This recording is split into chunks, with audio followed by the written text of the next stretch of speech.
Speaking of public debuts, Beyond Meat has been one of the hottest IPOs this year, but one consumer group is warning that some of the chemicals found in fake meat products could stop your cravings cold. You might have seen their ads, in fact, on our air even. The group launching a full-fledged campaign warning these popular plant-based products could have traces of toxic chemicals, some of which have been linked to cancer. Joining us now is Brianne Kincaid, Research Director at the Center for Consumer Freedom. Brianne, great to have you with us. Thanks for having me on. What did you find and which products did you test? Yeah, so we actually looked at the ingredient list of about 80 separate plant-based items. We found that broadly, these products are actually very highly processed. Some of them contain as many as 50 individual ingredients. Several of them are artificial. And one of our main concerns with these products is that people understand that processed food is perhaps not so good for you. But when you start calling it plant-based, people think that they're swapping out their beef burger for a vegetable, and that's absolutely not the case. Which products specifically are you pointing to? Because you sort of made it clear that it's not specifically Beyond Meat, that there are worse offenders that are out there as options for consumers, and yet the ad makes it really look like it's Beyond Meat. So Beyond Meat certainly has some items of concern. I would say that pea protein isolate, which is the bulk of their burger, it's not just peas that are ground up into the product. They go through a very heavy manufacturing process.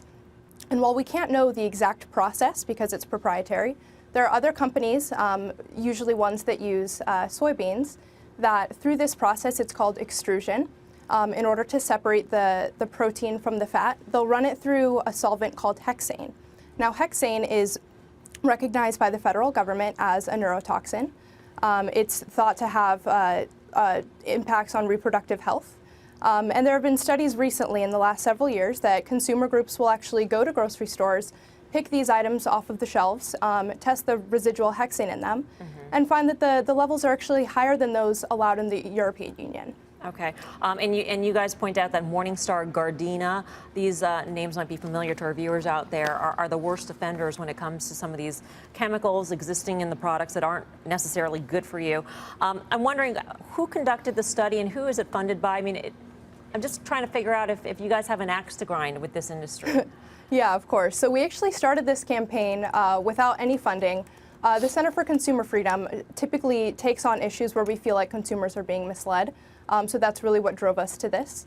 All of the research, I did most of it. I had some help. We typically just stuck to the nutrition labels, just the things that are easily accessible by consumers if they want to go and corroborate what we're telling them. But the bulk of our research really pointed to the idea that these products are processed and they're being marketed as though they weren't. So you started this without any funding, and the presumption is that somewhere along the line you did get funding. Are you getting funding from the meat lobby, for instance, from publicly traded meat companies? I mean, who's backing you now? So I can say that we don't publicly disclose our donors. I don't exactly know who's funding us. I'm not in the accounting department. I handle more of the research aspect of it. But regardless of the funders, the information that we put it out before we got any funding. All of the information still stands independent of anyone who's interested in it. But someone is paying for those ads that are being plastered all over the air, so even on CNBC.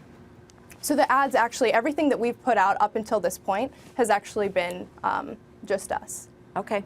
Brianne, thanks for sharing the results. We appreciate it. Of course. All right. By the way, we did reach out to Beyond Meat.